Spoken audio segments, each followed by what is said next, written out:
Hi, Tony. Hello. Hello. How are you doing?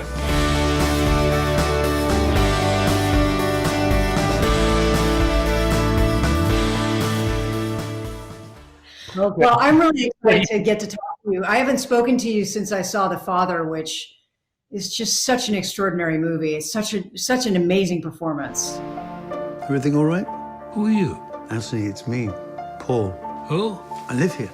What is this nonsense? I have a little personal relationship with dementia. My mom had dementia, and we cared for her for many, many years, and she taught us all so much, about the human brain, about the human spirit. And there was a shift for my mom when she fought it initially. She fought the idea of it, and then there was a shift that came when she finally accepted it. She wasn't quite sure what was happening. I wonder if you want to talk about that a little bit, that being in that space of not knowing what's real and what isn't real, the dividing line of that. I was so taken by The Father and that performance that you gave, because it was so well observed from the experience that I had with my mom in dementia.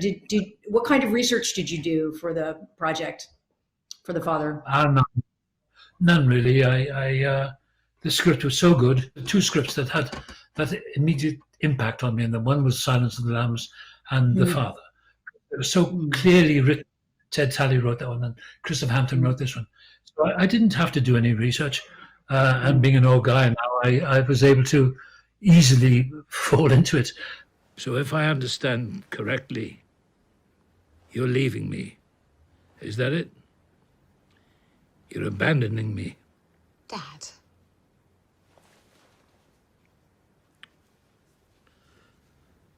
What's going to become of me?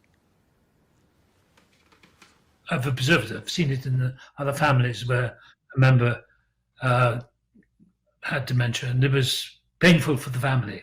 I always attempt, especially in getting old, to really simplify the process. I don't analyze too much. And when you have a really great script, it's like a roadmap. So I just followed the roadmap, really. It was that simple.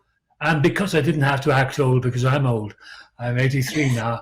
And yeah, so my back ached and my knees ached. I'm not a method actor in that sense, but my brain was taking, I think my brain was thinking, well, why are we doing this? What are we talking about? When you have a great script, you have a wonderful cast, it doesn't have to be hard work. So that's what I'm saying. It wasn't hard work. It was easy for me.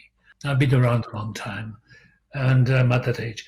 There were moments at the very last piece when the man I'm playing, Anthony, doesn't know who he is, and he's with the carer in the hospital. That began to have a profound effect on me. It was the very last day, I think, of filming. And it suddenly hit me as I was speaking the lines, we did a quick rehearsal, and suddenly it hit me with devastating force right in the chest. This is all that we forget who we are.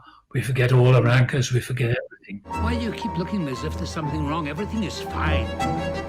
We'd had a reading the day before, and what suddenly struck me was my own father was in me.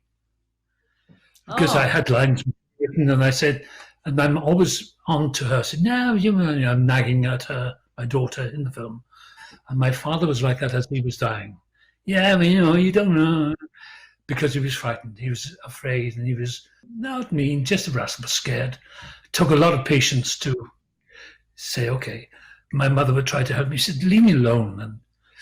And it's painful to see that. And when I was doing this, it was that would come up into me. I knew how to play it because I'd seen my own father going through it 40 years before. And you think the hopelessness, the emptiness, and the sadness of it all, and the facing finally knowing that this is it, because none of us get out of this alive.